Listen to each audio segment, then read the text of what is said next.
തുറന്നു പറയാം, ഈ രഞ്ജിത്ത് ഇസ്രായേൽ എന്ന ആളിനെ പല മാധ്യമങ്ങളിലും ഏഷ്യാനെറ്റ് ന്യൂസ് ഉൾപ്പെടെ മുമ്പും കണ്ടിരുന്നു. അത് ഉത്തരാഖണ്ഡിലെ രക്ഷാപ്രവർത്തനത്തിനിടയ്ക്കായിരുന്നു. അന്ന് NDRFിനൊക്കെ ഒപ്പം നിൽക്കുന്ന ആളായി കണ്ടു.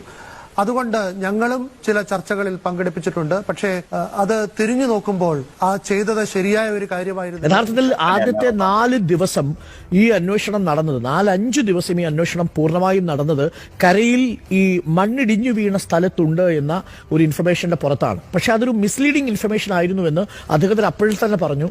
നമസ്കാരം, ഏവർക്കും റൈറ്റ് വിംഗ് യൂട്യൂബ് ചാനലിലേക്ക് സ്വാഗതം. ഞാൻ ആദ്യം തന്നെ അർജുന്റെ കുടുംബത്തോടും കേരളത്തിലുള്ള മൊത്തം ആൾക്കാരോടും ഒരു മാപ്പപേക്ഷ നടത്തിയാണ്. കാരണം ഞാൻ ഇങ്ങനെ ഒരു വീഡിയോ ചെയ്യാൻ ആഗ്രഹിച്ച ഒരാളല്ല. ഒരു ദുരന്തത്തെ നമ്മൾ അങ്ങനെ എടുക്കാൻ പാടില്ല. 1-2 വിമർശനങ്ങൾ ഷോർട്ട് വീഡിയോ ആയിട്ട് ചെയ്തു എന്നല്ലാതെ ഒരു കാര്യമായിട്ട് അതിനെപ്പറ്റി ഗ്രാഹ്യമായി സംസാരിച്ച് ആൾക്കാരെ തെറ്റിദ്ധരിപ്പിക്കാനൊന്നും ഞാനില്ല.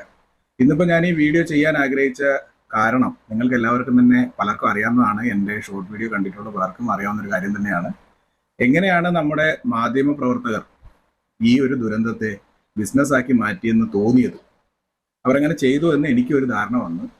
അപ്പോൾ ഇതിനെ സംബന്ധിച്ച് ഞാൻ 1-2 ഷോർട്ട് വീഡിയോസ് ഞാൻ ഇട്ടിട്ടുണ്ടായിരുന്നു.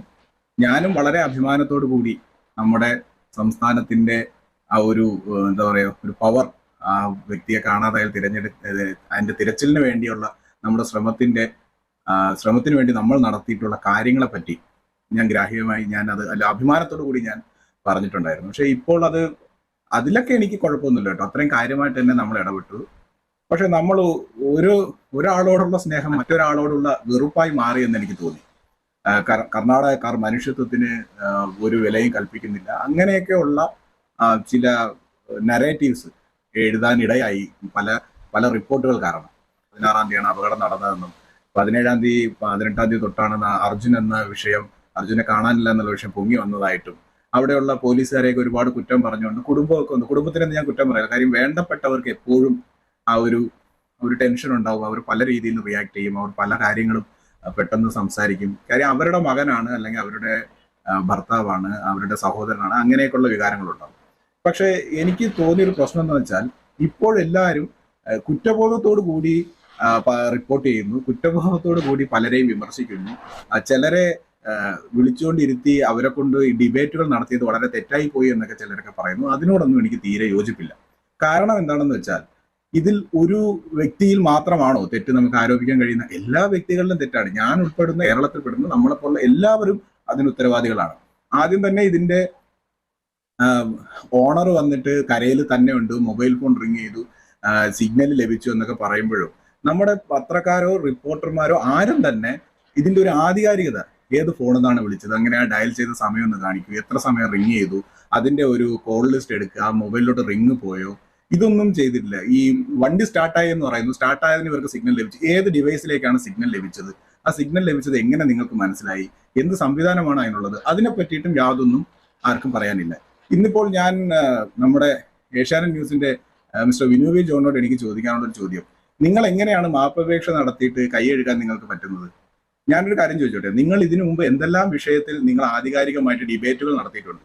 ഒരു വിഷയത്തിൽ അനുകൂലിച്ചും പ്രതികൂലിച്ചും ആ ഡിബേറ്റ് നടത്തിയിട്ടുള്ള ഒരുപാട് പേര് നിങ്ങളുടെ കൂട്ടത്തിലുണ്ട്. പക്ഷെ സത്യം ഒന്നല്ലേ ഉണ്ടാവുള്ളൂ. അതിൽ അനുകൂലിക്കുന്ന ആൾ അല്ലെങ്കിൽ പ്രതികൂലിക്കുന്ന ആൾ, ഇതിൽ ഏതെങ്കിലും ഒന്ന് സത്യമാവും. ന്യായങ്ങൾ ഒരുപാട് ഉണ്ടാവുമായിരിക്കും. അപ്പോൾ നാളെ നമുക്കൊരു സത്യം മനസ്സിലായി. ഇപ്പൊ നിങ്ങൾ വന്നിട്ട് പറയണം, ഇന്നലെ നടത്തിയ ഡിബേറ്റിൽ ഞങ്ങൾക്കൊരു അബദ്ധം പറ്റി, ഇന്നൊരാളെ നമ്മൾ വിളിച്ചുകൊണ്ടിരുത്തി, അത് അനുകൂലമായിട്ട് സംസാരിച്ചു, അത് തെറ്റായി പോയി, അതിൽ ഞങ്ങൾ മാപ്പപേക്ഷ നടത്തുന്നു നിങ്ങൾ പറഞ്ഞു. ഇല്ലെങ്കിൽ പ്രതികൂലിച്ച് സംസാരിക്കുന്ന ഒരാളെ വിളിച്ചുകൊണ്ടിരുത്തി, അയാൾ പറഞ്ഞതൊക്കെ തെറ്റാണ്, അതിൽ ഞങ്ങൾ ഇന്ന് ഖേദിക്കുന്നു എന്ന് നിങ്ങൾ പറഞ്ഞു. അപ്പോൾ ഇതിൽ ശരിയും തെറ്റും എങ്ങനെയാണ് നിങ്ങൾ വേർതിരിക്കുന്നത്? രഞ്ജിത്ത് ഇസ്രായേൽ എന്ന് പറയുന്ന വ്യക്തി ഞാൻ അറിഞ്ഞിടത്തോളം സ്വന്തം കാശ് മുടക്കാണ് അവിടെ വരെ പോയിട്ടുള്ളത്. ആരുടെയെങ്കിലും കയ്യിൽ നിന്ന് എന്തെങ്കിലും പണം വാങ്ങിയിട്ടുണ്ടോ എന്നുള്ള കാര്യം എനിക്കറിയില്ല.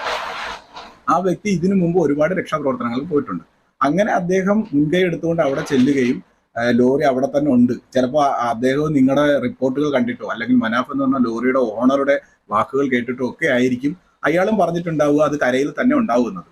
പക്ഷെ ലോറി കരയിലില്ല, പുഴയിലുണ്ടോ അതും അറിയില്ല. ഇപ്പോൾ 4, 5, 6 സിഗ്നലായി. ഇപ്പൊ ഞാനിപ്പോ ഈ വീഡിയോ അപ്ലോഡ് ചെയ്ത് നിങ്ങളൊക്കെ കാണുമ്പോൾ ചിലപ്പോൾ കണ്ടെത്തിയിട്ടുണ്ടാകും എന്നോ എനിക്കറിയാൻ പറ്റില്ല. പക്ഷെ എങ്ങനെയാണ് നിങ്ങൾ അദ്ദേഹത്തെ കുറ്റം പറഞ്ഞ് നിങ്ങൾ സ്വയം കൈയെഴുതുന്നത്? ആഞ്ഞിടിഞ്ഞു വീണ മണ്ണിനടിയിൽ ഒരു വണ്ടി പോയെന്നും അതിന്റെ GPS ലൊക്കേഷൻ ഉണ്ടെന്നും അർജുന്റെ ഫോൺ ബെല്ലടിച്ചതാണെന്നും ആ ലോറി ഉടമ മനാഫും ബന്ധുക്കളും വാവിട്ട് കരഞ്ഞതാണ് ആ ഗോൾഡൻ മണിക്കൂറുകളിൽ. അത് കേട്ടെന്ന് പോലും നടിക്കാതെ ഒരു FIR ഇടാതെ മണ്ണുമലയ്ക്ക് മുന്നിൽ 3.25 ഹിറ്റാച്ചിയുമായി കുഞ്ഞു കളിച്ചവരാണ്. ഇനിയും പൊതിഞ്ഞു പറയേണ്ടതല്ല, അത് പൊറുക്കാവതല്ല. ചില സിനിമകളിൽ ഈ പത്രക്കാരുടെ റിപ്പോർട്ടുകളെ പറ്റിയേ കൊടുത്തിട്ടുണ്ടാവും. അത് ആ സിനിമയിൽ ഇങ്ങനെ കാണിക്കും, ഉണ്ടത്രേ, കുറെ ഉണ്ടത്രേ ചേർക്കും. അപ്പൊ ഉണ്ടത്രേ, സാധ്യത ഉണ്ടത്രേ, റിപ്പോർട്ടുകൾ വന്നത്രേ. ഇതൊക്കെ എവിടുന്നാണ് നിങ്ങൾക്ക് ലഭിക്കുന്നത്? പക്ഷെ എത്രയൊക്കെ കാര്യങ്ങൾ നിങ്ങൾ റിപ്പോർട്ട് ചെയ്താലും ഒരു കാരണവശാലും നിങ്ങളൊരു നിഗമനത്തിൽ എത്തിയിട്ട് അത് തന്നെയാണ് എന്ന് എങ്ങനെയാണ് നിങ്ങൾ അടച്ച് സംസാരിക്കുന്നത്?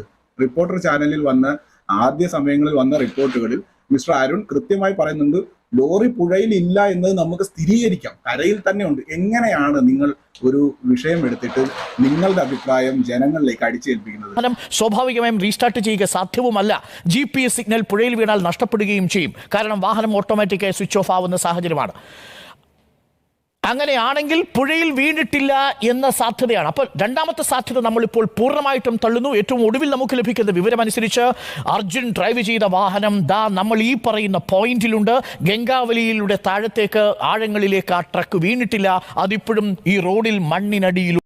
ഒരു കുടുംബത്തിന്റെ മുഴുവൻ സങ്കടവും കേരളക്കരെ മൊത്തത്തിലുള്ള ആൾക്കാരും കണ്ടുകൊണ്ടിരിക്കുന്നു എന്നുള്ള രീതിയിൽ നിങ്ങൾ അതിനെ മാക്സിമം യൂട്ടിലൈസ് ചെയ്തു. നിങ്ങളതിനെ ഏകദേശം 100-140 മണിക്കൂറോളം ലൈവിൽ പോയി അദ്ദേഹത്തിനെ കണ്ടെത്താനുള്ള ത്വരയായിരുന്നു.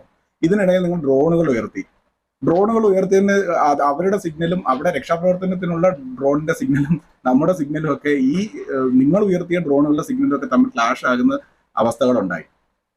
അതുപോലെ തന്നെ നമ്മൾ മലയാളികളോട് മൊത്തത്തിൽ എനിക്ക് പറയാനുള്ള കാര്യം വെച്ചാൽ നമ്മുടെ ഒരു അഹംഭാവം നമുക്കുണ്ട്. വെട്ടിമുടിയും പുത്തുമലയും കണ്ടവരാണ്, കവളപ്പാറയും കൂട്ടിക്കലും കണ്ടവരാണ്, മഹാപ്രളയം കണ്ടവരാണ്, ജീവൻ പണയം വെച്ചും പ്രാണൻ കാത്തവരാണ്. കഴിയുന്നില്ലെങ്കിൽ മാറി നിൽക്ക്, ഞങ്ങൾക്കറിയാം ഞങ്ങളുടെ കൂടപ്പുറപ്പിന്റെ പ്രാണൻ കാക്കാൻ. അത് ബഹുമാനക്കുറവല്ല സാറുമാരെ, സങ്കടത്തിൽ പറയുന്നതാണ്. ഉൾപ്പെടുന്ന മലയാള സമൂഹത്തിന് അല്ലെങ്കിൽ കേരളീയർക്ക് അങ്ങനെ ഒരു അഹംഭാവം ഉണ്ട്. ഞാൻ ഒരു കാര്യം ഞാനും കുറെയൊക്കെ നോക്കി ഒരു കോമൺ സെൻസ് വെച്ച് ഞാൻ മനസ്സിലാക്കിയ ഒരു കാര്യം എന്താണെന്ന് വെച്ചാൽ, കർണാടക എന്ന് പറയുന്ന ഒരു സ്റ്റേറ്റിന്റെ വിസ്തീർണം എന്ന് പറഞ്ഞാൽ 1,92,000 സ്ക്വയർ കിലോമീറ്റർ അങ്ങനെയാണ്. കേരളത്തിന്റെ 38,863 സ്ക്വയർ കിലോമീറ്റർ അത്രയുമാണ്.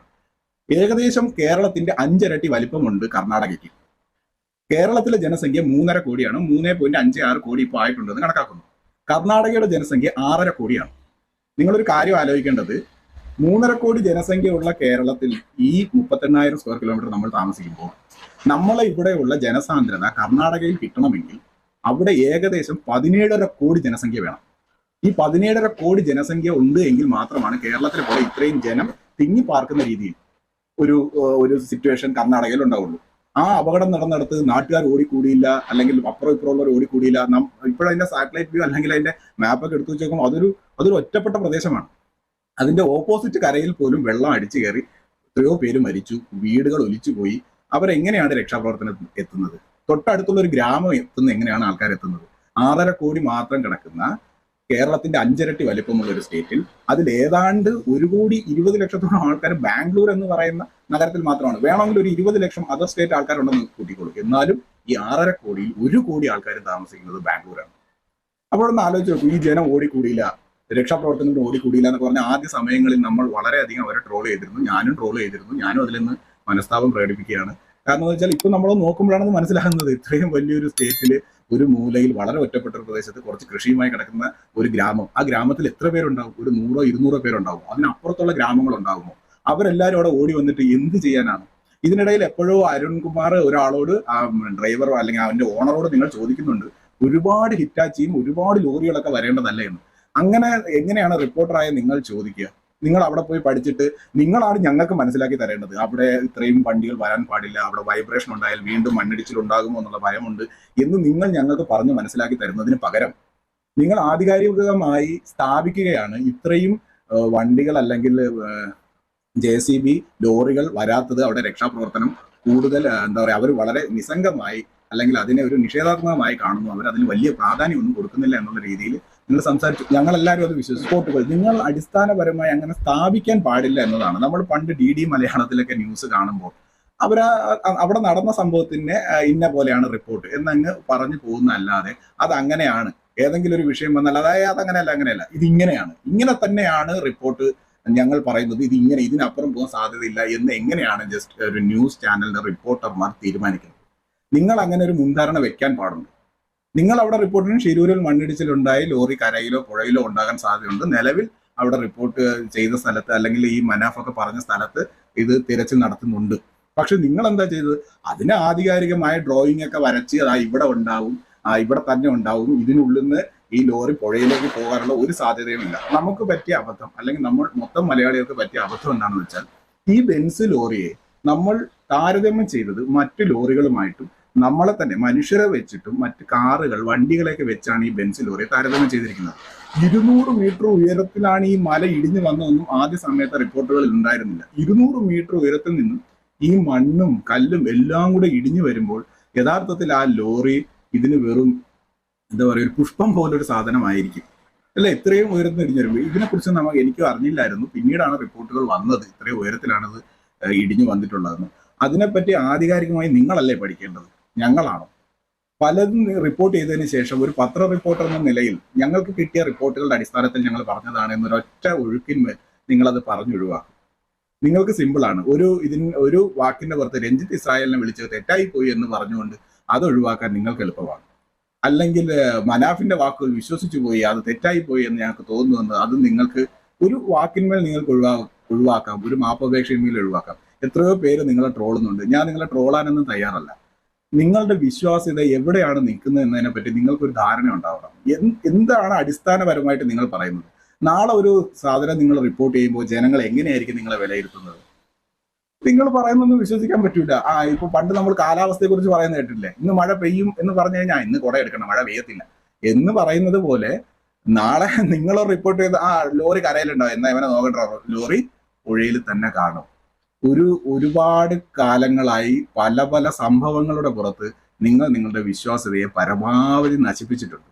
ഒരു റിപ്പോർട്ടിംഗ് എന്നത് നിങ്ങൾക്ക് ഇഷ്ടമുള്ള പോലെ നിങ്ങൾ റിപ്പോർട്ട് ചെയ്യുള്ളൂ. അങ്ങനെ തന്നെ നിങ്ങൾ പല ഡിബേറ്റുകളും പറഞ്ഞിട്ടുണ്ട്.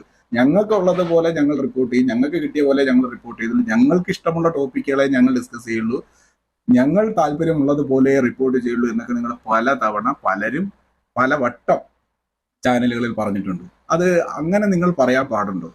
ചാനലിന്റെ മുന്നിലിരുന്ന് നിങ്ങളുടെ ചാനൽ കാണുന്ന ഓരോരുത്തരും നിങ്ങൾ പറയുന്ന സത്യമാണ് എന്ന് കരുതിയിട്ട് നമ്മൾ വിശ്വസിച്ച് പല പല ആൾക്കാരോട് നമ്മൾ അങ്ങോട്ട് പോയി കയർക്കാറുണ്ട്. പക്ഷെ നിങ്ങൾക്ക് നിങ്ങളുടെ ഇഷ്ടം പോലെയാണ് നിങ്ങൾ റിപ്പോർട്ട് ചെയ്തിരിക്കുന്നത്. സാധാരണ രാഷ്ട്രീയപരമായിട്ടുള്ള പല ന്യൂസുകളും നിങ്ങളുടെ രാഷ്ട്രീയം കലർത്ത് നിങ്ങൾ ചെയ്യും. പക്ഷെ ഇതൊരു ദുരന്തമല്ലേ? നിങ്ങളൊന്ന് ആലോചിച്ച് നോക്കൂ, അവിടെ എത്ര പേരാണ് മരിച്ചത്.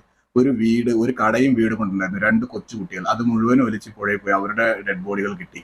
അതുപോലെ തന്നെ കുറെ ടാങ്കർ ലോറികൾ, തമിഴ്നാട്ടിൽ നിന്നുള്ള ഒരു യുവാവിനെ കാണാനില്ല, ഒരു ഡ്രൈവറെ കാണാനില്ല. എതിർഭാഗത്ത് ഒരു ഗ്രാമം ഉണ്ടായിരുന്നതിൽ എത്ര വീടുകൾ ഒലിച്ചു പോയി, എത്ര പേര് മരണപ്പെട്ടു.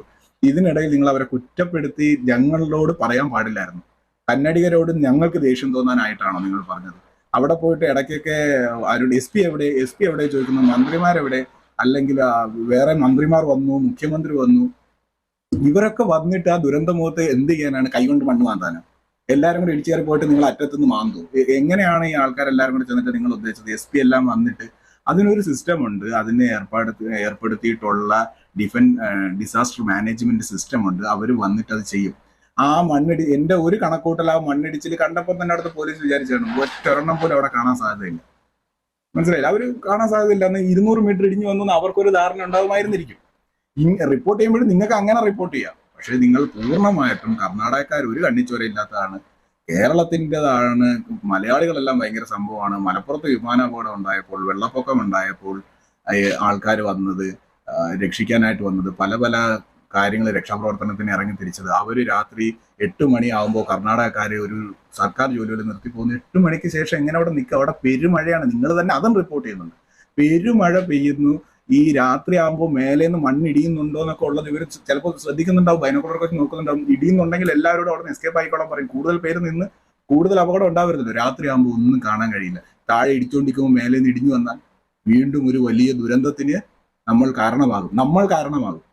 അപ്പൊ ഇത്തരം കാര്യങ്ങളൊക്കെ നിങ്ങൾ ശ്രദ്ധിച്ച് റിപ്പോർട്ട് ചെയ്യണം. ഇതൊക്കെ പറഞ്ഞ് ട്രോളി എല്ലാവരും അടുത്ത കാര്യമാണ്. അഹങ്കാരം, ഞാൻ ഉൾപ്പെടുന്ന ആൾക്കാരുടെ അഹങ്കാരം, നമ്മൾ വലുതാണെന്നുള്ള അഹങ്കാരം. തമിഴ്നാട്ടിൽ പോയി നിങ്ങൾ തമിഴന്മാരോട് ചോദിച്ച് അവർ പറയാം അവരുടെ സ്റ്റേറ്റാണ് വലുത്, അവരുടെ ഭാഷയാണ് വലുത്, അവരാണ് കാർഷിക വൃത്തിക്ക് വേണ്ടിയിട്ട് ഈ ലോകത്തിന് സംഭാവന ചെയ്തത്, അവർ ചെയ്തു വെച്ച സ്ട്രക്ചറുകളെ കുറിച്ച് അവർ അഭിമാനം. മലയാളികളൊന്നുമല്ല, നമ്മളാണ് വലുതെന്ന് അവർ പറയും. കർണാടകയിൽ പോയാൽ കർണാടകക്കാർ പറയും, മധ്യപ്രദേശിൽ പോയാൽ മധ്യപ്രദേശുകാർ പറയും, ഗുജറാത്തിൽ പോയാൽ ഗുജറാത്തുകാർ പറയും. അങ്ങനെ എല്ലാവർക്കും അവരവരുടെ സ്റ്റേറ്റ് വലുതാണ്, നമ്മൾ എന്തോ സംഭവമാണെന്നുള്ള ഒരു ധാരണ ഒഴിവാക്കണം. കാരണം അതൊരു വിഘടനവാദത്തിന് പോകുന്ന പോലെ എനിക്ക് തോന്നുന്നു. നമ്മുടെ തൊട്ടപ്പുറത്തുള്ള സ്റ്റേറ്റുകളും ഭാഷയിലുള്ള വ്യത്യാസമുള്ള ആൾക്കാരും എല്ലാവരും നമ്മൾ ഭാരതീയരാണ്. അവിടെ പൊലിഞ്ഞു പോയത് നമ്മുടെ ഒരുപക്ഷെ അർജുനെ കിട്ടാത്തത് കൊണ്ട് ഞാൻ അതിനെപ്പറ്റി പറയുന്നില്ല. എന്നാലും അവിടെ പൊലിഞ്ഞു പോയ ജീവനുകളെല്ലാം തന്നെ ഭാരതീയരുടേതാണ്. ഒരു വലിയ അപകടം അവിടെ ഉണ്ടായി.